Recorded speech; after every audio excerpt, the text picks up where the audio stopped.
एक गहरा सवाल है जिसने सदियों से दार्शनिकों और विचारकों को सोचने पर मजबूर कर दिया है। ये एक ऐसा सवाल है जिसका जवाब ढूंढने के लिए सभी लोग उत्सुक हैं, परंतु किसी को इसका जवाब नहीं पता है। ये विधाता का खेल है या फिर किसी कर्मों का फल, कोई नहीं जानता।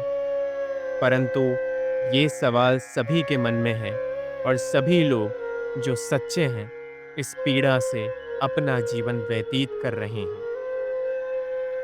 हर ईमानदार इंसान का जीवन इतना पीड़ा भरा क्यों होता है? ऐसा क्यों होता है कि जिस इंसान ने किसी अन्य व्यक्ति को, जीव जंतु को कोई चोट नहीं पहुंचाई है, उसी को सबसे ज्यादा कष्टों का सामना करना पड़ता है। आखिर ईमानदारी पाप है या आपके किसी बुरे कर्मों का फल, ये कौन जानता है? और क्यों ईमानदारी आजकल एक अभिशाप बनकर रह गया है?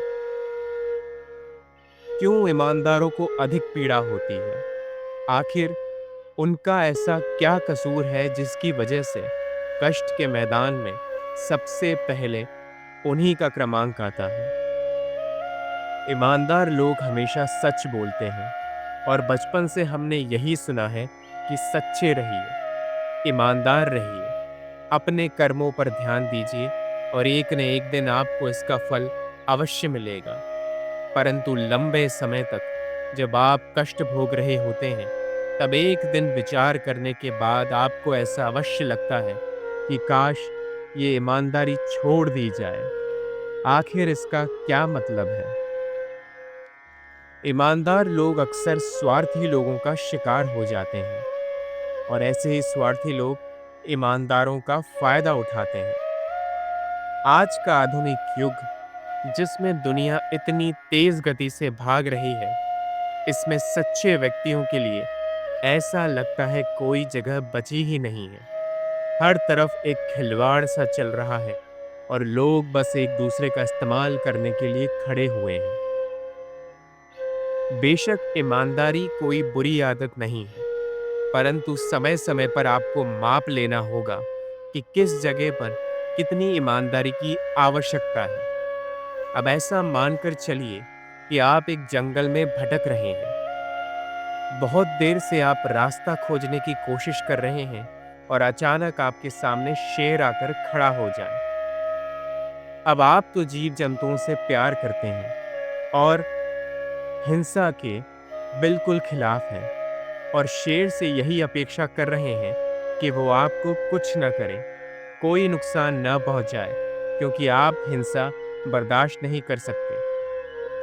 तो ये बात तो कोई मतलब की बात नहीं हुई। जंगल में शेर से अपेक्षा करना कि वो आपको नुकसान नहीं पहुंचाएगा, ये एक बेवकूफ़ी भरी सोच है। इसी तरह संसार में जब इतना सारा छल कपट आपके इर्द गिर्द घूम रहा है, तो आप लोगों से ये अपेक्षा नहीं कर सकते कि वो आपसे सदैव ईमानदार रहें।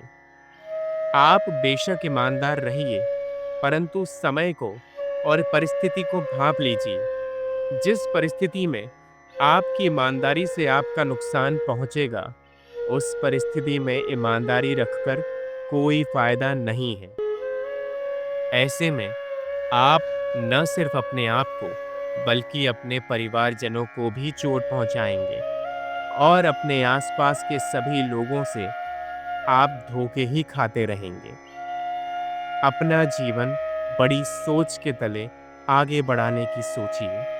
ऐसा बिल्कुल मत मान के चलिए कि आपकी ईमानदारी से लोग पिघल जाएंगे। हाँ, इसका फल आपको कभी न कभी अवश्य मिलेगा। और ईमानदार न होने का मतलब ये नहीं कि आप बेईमानी से जीवन जिए, परंतु इसका ये मतलब है कि आप कुछ परिस्थितियों में और कुछ लोगों के साथ अपनी ईमानदारी का स्तर थोड़ा कम कीजिए। न्याय की लड़ाई लड़ना इतना आसान नहीं होता है, क्योंकि चारों तरफ सिर्फ अंधकार है। ईमानदारी बेशक एक ऐसा गुण है जो हमें दूसरों से अलग बनाता है, हमेशा ईमानदार रहने की सीख देता है। भले ही आपको इसके लिए कठिनाइयों का सामना करना पड़े, पर ईमानदारी से पीछे मत हटिए। कभी न कभी परमात्मा आपको इसका फल अवश्य देंगे। और जिन परिस्थितियों में ईमानदारी की आवश्यकता नहीं है, वह ईमानदार मत रहिए। ये ध्यान रखना महत्वपूर्ण है कि हर व्यक्ति का अनुभव अलग होता है और सभी ईमानदार लोगों को समान कठिनाइयों का सामना नहीं करना पड़ता।